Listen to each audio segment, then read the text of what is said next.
사업주분들과 근로계약을 관련해서 상담을 진행해보면 근로계약을 아예 작성하지 않거나 아니면은 미비하게 작성을 하셔가지고 문제가 되는 경우가 굉장히 많습니다. 이렇게 근로계약이 작성되지 않거나 미비하게 되면 추후에 그 근로자와 분쟁으로 이어질 확률이 매우 높다고 봐야 하거든요. 그럼 저희는 이것들에 대해서 케어를 해드려서 근로계약에서 내용이 다 잡힐 수 있도록 해드려야겠죠. 오늘 영상을 끝까지 시청해 주시면 근로계약 체결과 관련해서 어떤 내용이 어떻게 들어가야 되는지에 대해서 아실 수 있을 테니까요. 오늘 영상을 꼭 끝까지 시청해 주시길 바랍니다.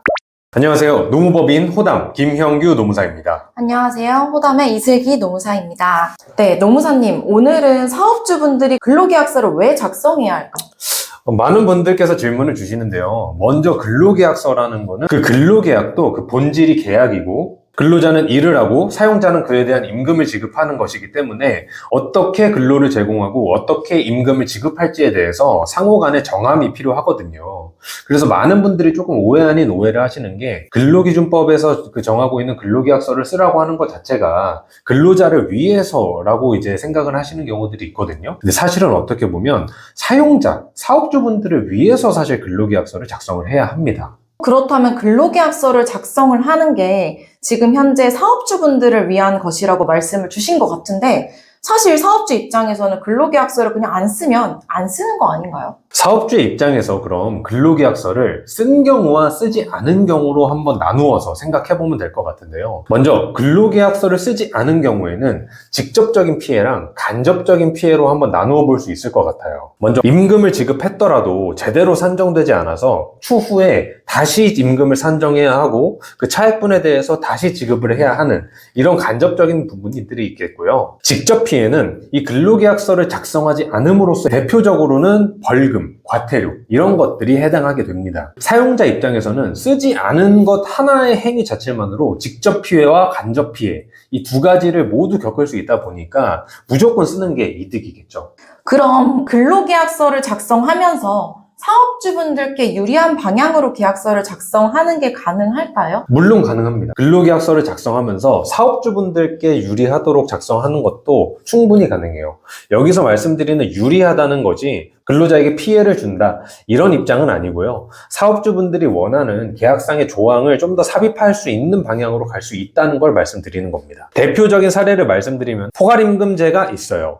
예를 들어서 월급을 300만 원 주면서 여기 안에 재수당 다 포함이야 이런 식으로 퉁쳐가지고 계약에 이제 작성을 하시는 경우를 많이 보셨을 거예요. 근데 이러한 포괄임금제가 인정받기가 쉽지가 않습니다.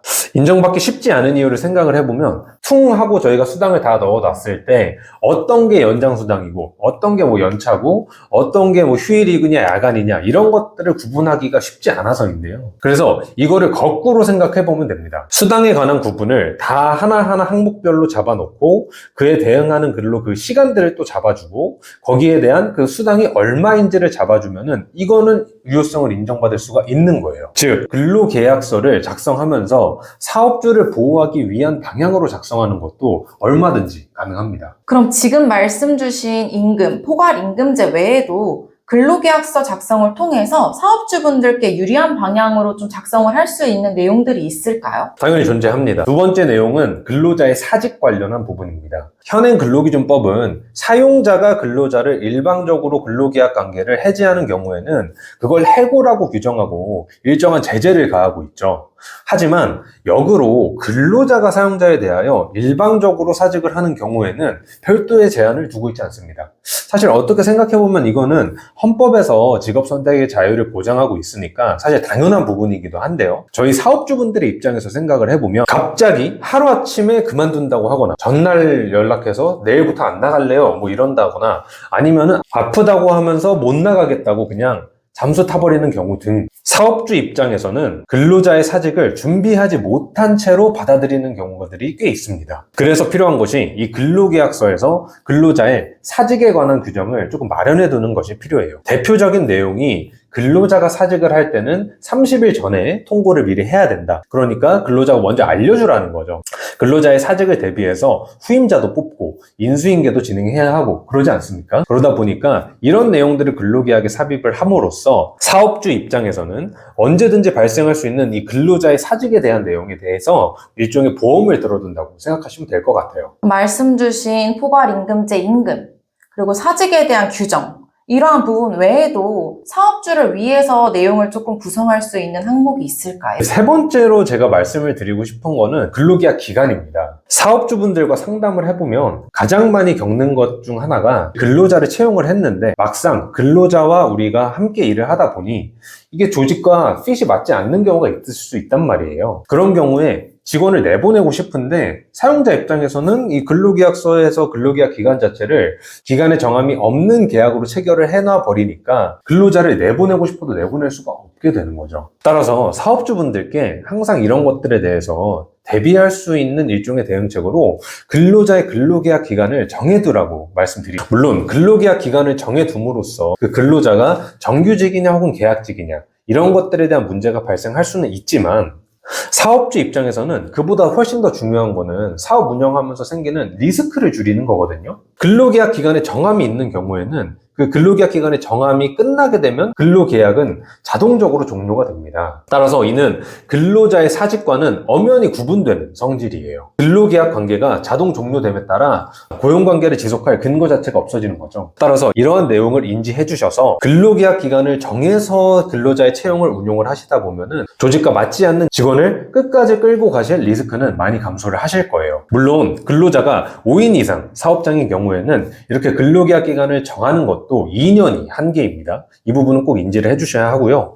다만 2년이라는 시간 자체는 굉장히 긴 시간이에요. 결국 짧지 않은 시간이죠. 따라서 그 시간 안에서 저희가 근로계약 기간을 효율적으로 운용해서 얼마든지 조직과 근로자가 핏이 맞는지를 판단해 볼 수 있는 거거든요. 그래서 기간을 정해서 직원을 사용을 해보시면서 조직과 맞는지에 대한 검토를 끊임없이 해보시기를 말씀드리고 싶습니다. 오늘 근로계약서 작성과 관련해서 사업주분들을 위한 많은 내용을 말씀을 주셨는데요.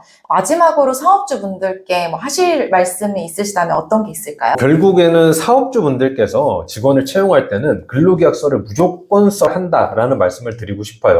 이에 관련해서는 고용노동부에서 배포하는 무료 양식도 있거든요. 표준 근로계약서라고 하는 양식도 있다 보니까 일단은 그거라도 무조건 쓰시는 게 중요합니다. 만약에 거기서 더 나아가서 우리가 사업주를 좀 더 보호하는 방향, 그리고 사업주가 좀 더 원하는 내용을 넣고 싶으신 경우에는 노무사와 상담을 하셔서 그런 내용들을 근로계약에 보완을 하시면 될 것 같습니다.